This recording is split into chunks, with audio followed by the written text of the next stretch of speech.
아니죠. 전부 싹 다 생매장 당했죠. 오늘은 초한지 그 10번째 시간입니다. 이거 분명 10편으로 계획을 했던 중단편 정도의 컨텐츠였는데 느낌이 이상한 게 살짝 그 삼국지의 느낌도 납니다만 모두의 행복을 위해서 최대한 요점만 쏙쏙 뽑아놓고 짧고 굵고 재미있게 진행을 해보도록 하겠습니다. 때는 바야흐로 기원전 206년 8월 유방과 친구들이 항우의 분봉으로 뿔뿔이 흩어져 왕노릇을 하기 시작한 지 6개월째. 유방은 파촉에서의 유배 아닌 유배 생활을 끝내고 항우와의 한판 승부를 위해 대륙 중심으로 나아가기 시작합니다. 그러기 위해서 가장 먼저 마주해야 하는 적들이 있었으니 그들이 바로 진나라 장수 출신의 한중 지배 세력, 삼진 세력이었죠. 뭔가 진나라 출신의 장수라니까 뭔가 진나라의 잔당인 만큼 이 기존 지배권이었던 그 영향력을 가지고 있을 것만 같고 유방에게 첫 번째 고난을 안겨줄 수 있을 것 같았지만 이야기는 조금 다르게 흘러갑니다. 일단 삼진 세력이란 일전에 언급했던 바와 같이 말 그대로 삼진, 3개의 진나라 출신 세력인 만큼 3명의 진나라 장수가 이끌던 세력이었어요. 머나먼 과거 항우가 삼촌의 복수를 위해 진나라 군대와 싸웠던 거록 전투에서 항우에게 대파당하고 항복한 장수들이 이끌던 이 세력은 장한이 지배하던 옥나라, 사마흔이 지배하던 세나라, 동해가 지배하던 적나라 이렇게 3개국으로 나뉘어 봉토를 받았는데 그 세 나라 모두 한중 지역에 위치해서 유방의 중앙 진출을 막는 역할을 하고 있었죠. 그런데 여기서 문제가 생기기 시작합니다. 한중 지역에 봉토를 지급받아서 나라를 통치하며 유방을 막는다. 이게 말은 대단히 그럴싸해요. 왜냐하면 한중 지역은 중국 역사 대대로 아주 비옥한 땅이고 유방이 봉토로 지급받은 파촉 땅은 척박한 땅 중에 제일이었기 때문에 물자와 보급의 수준이 극명히 차이가 날 수밖에 없는 그야말로 유방의 중앙 진출을 완벽히 막을 수 있는 그런 배치였다고 할 수 있죠. 그게 평소와 같은 중국 대륙의 상태였다면 말이죠. 그럼 지금 이 상황은 평소와 같은 중국 대륙의 상태가 아닌 걸까요? 아니라면 무엇이 평소와 달랐던 걸까요? 무엇이 달랐는지 어떤 점이 중요했는지 사기, 항우 본기의 기록을 통해 알아보도록 하겠습니다. 사실 이 내용은 이미 앞선 이야기에서 한번 다뤘던 내용이기 때문에 여러분들도 들으면 단번에 알아들으실 수 있을 거예요. 함께 읽어보도록 하겠습니다. 기원전 207년 말 항우는 군대를 이끌고 서쪽으로 진격해 함양을 도륙하고 이미 투항한 진왕 자영을 죽였으며 진나라의 궁시를 불태웠는데 그 불이 석 달 동안을 타고도 꺼지지 않았다. 그리고는 그 재화와 보물 그리고 부녀자들을 차지해 동쪽으로 돌아가려 하니 어떤 이가 항왕 즉 항우에게 고하길 관중 땅은 사방이 산과 강으로 막혀있고 땅이 비옥하니 수도로 삼아 패왕의 길을 걷기에 적합한 땅입니다 라 했다. 그러나 항우는 진나라의 궁궐이 이미 모두 불에 타 사라졌고 또 고향을 그리는 마음이 강해 동쪽으로 돌아가고자 하였고 이에 말하기를 부귀한 뒤에 고향에 돌아가지 아니하는 것은 비단 옷을 입고 밤길을 가는 것과 같으니 누가 그것을 알아주겠는가 라 했다. 어떠신가요? 기억이 나시나요? 초한지 그 8번째 시간에 나왔던 항우의 금의 야행 고사 이야기였죠. 자, 그런데 여기서 중요한 건 바로 항우의 금의 야행이 아니죠. 어느 부분이 중요할까요?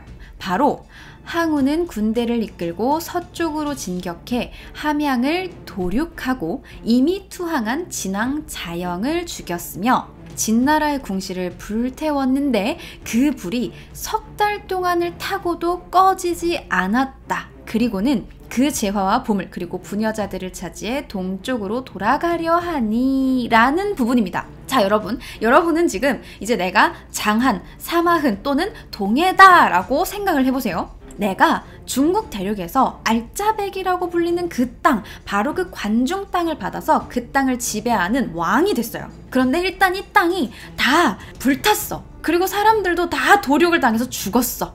그리고 재화와 보물과 부녀자들은 싹 다 털려서 저기 초나라 쪽으로 끌려가 버렸어. 건물도 뭣도 다 석 달 동안 타서 사라진 폐허만 남았어.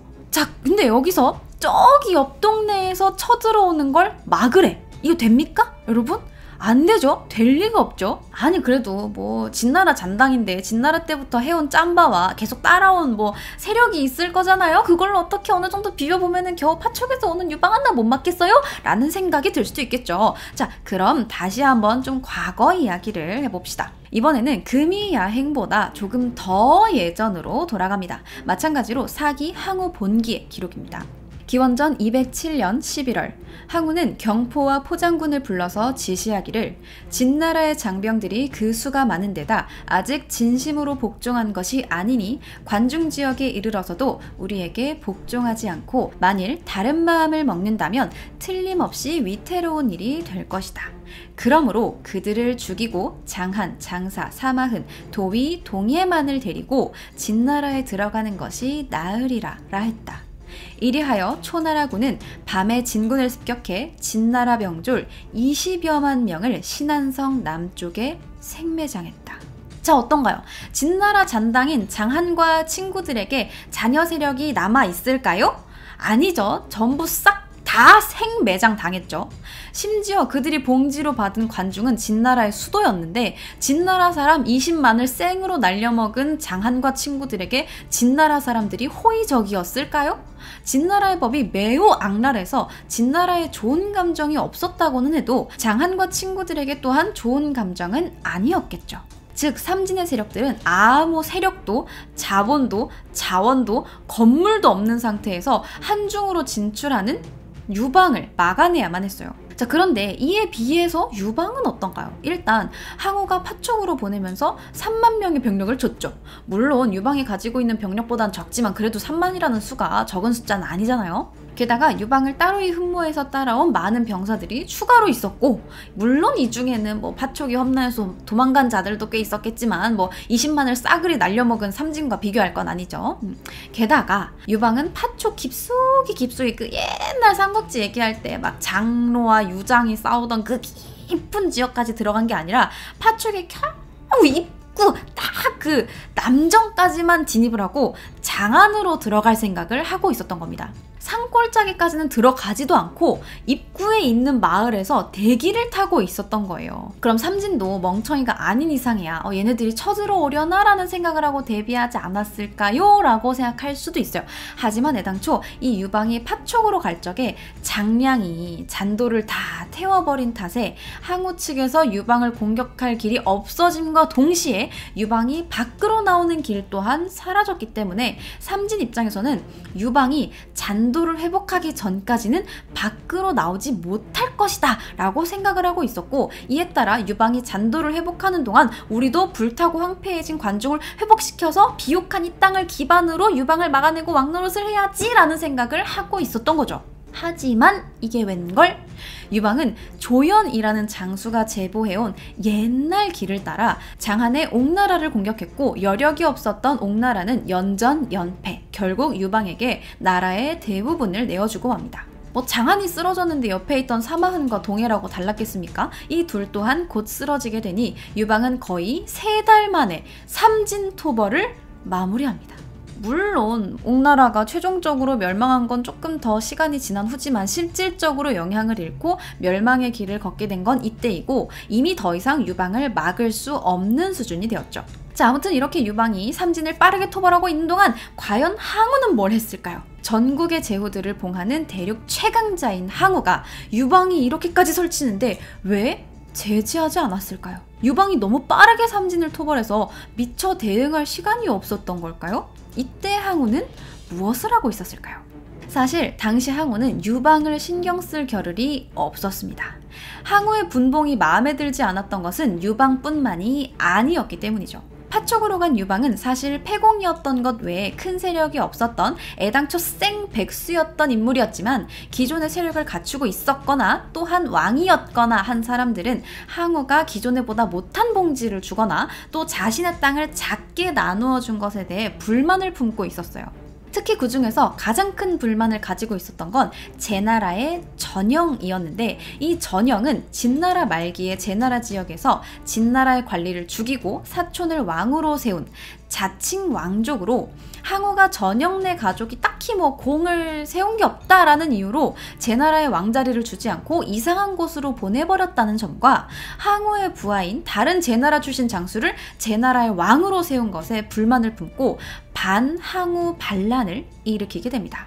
심지어 전영은 혼자만 반란을 일으킨 게 아니라 조나라의 진여와도 손을 잡고 함께 반란을 일으켰기 때문에 초나라 땅에 있던 항우의 입장에서는 저 멀리 파촉과 한중에서 막 까부는 유방보다는 당장 그 눈앞에 제나라, 조나라의 반란이 더 급했기 때문에 유방을 가만히 내버려 둘 수밖에 없었던 거죠.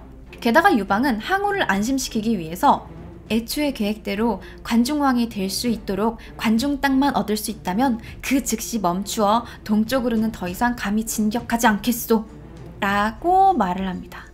항우는 이 믿어야 할지 말아야 할지 모르겠는 약조를 받고 일단은 제나라와 조나라를 토벌하는데 집중하기로 하죠. 하지만 중국들에게서 약속은 뭐다? 뒤통수의 다른 말이다. 유방은 항우가 제나라와 조나라 토벌에 집중하는 즉시 다시 군사를 이끌고 계속 동쪽으로 진군하게 되는데, 그 기세가 얼마나 매섭고 빨랐는지 사기 고제본기에 잘 기록되어 있습니다. 함께 그 내용을 읽어보면서 유방의 군사가 어떻게 나아갔는지를 알아볼 텐데요. 특히 이 부분은 아주 간략하게 유방의 진군을 잘 표현한 부분이니 집중해서 들어보셔도 좋을 것 같아요. 기원전 205년, 한나라 2년, 한왕 유방이 동쪽으로 정벌을 나서자 세나라 왕 사마흔과 정나라 왕 동해, 하남왕 신양이 모두 투항했다. 한왕, 이 한왕은 유방과 다른 한자를 쓰는 한왕입니다.